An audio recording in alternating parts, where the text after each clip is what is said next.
Once upon a time in Henan, there was a man surnamed Zhang, whose ancestral origin was Shandong. In the late Ming dynasty, there was chaos in Shandong, and his wife was abducted by king soldiers. Zhang had been living in Henan for many years and eventually settled there. He married a wife and had a son named Zhang Ni. Shortly after, his wife passed away, and Zhang remarried and had another son named Zhang Cheng.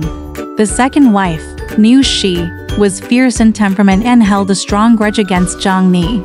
She treated him like a servant, feeding him poor food and making him do hard labor, like chopping firewood on the mountain every day, and punishing him with beatings and insults if he couldn't meet the quota.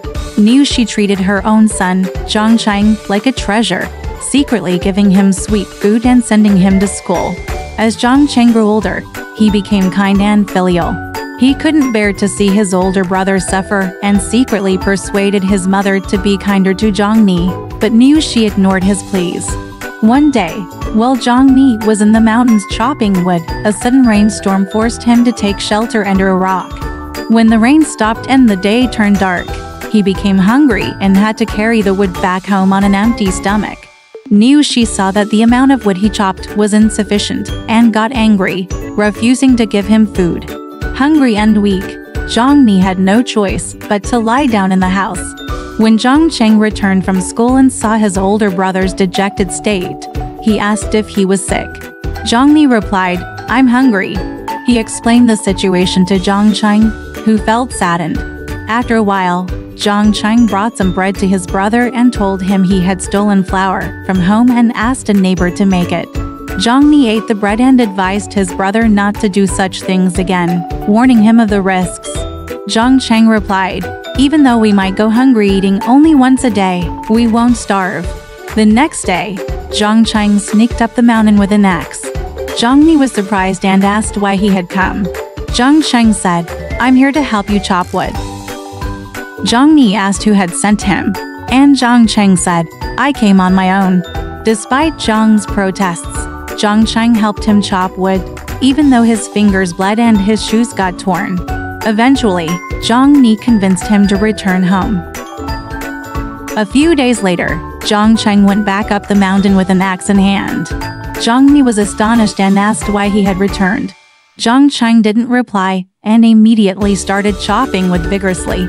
When he had chopped enough for a bundle, he didn't say goodbye to his brother, but went back home.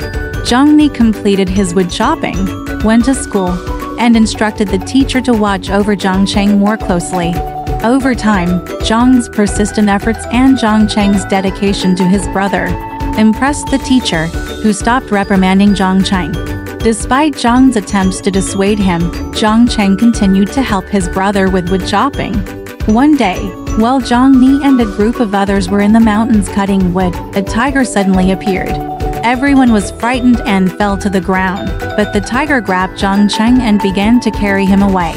Zhang Ni chased after them and managed to strike the tiger with an axe, injuring it. However, the tiger got away, and Zhang Ni returned to the group in tears.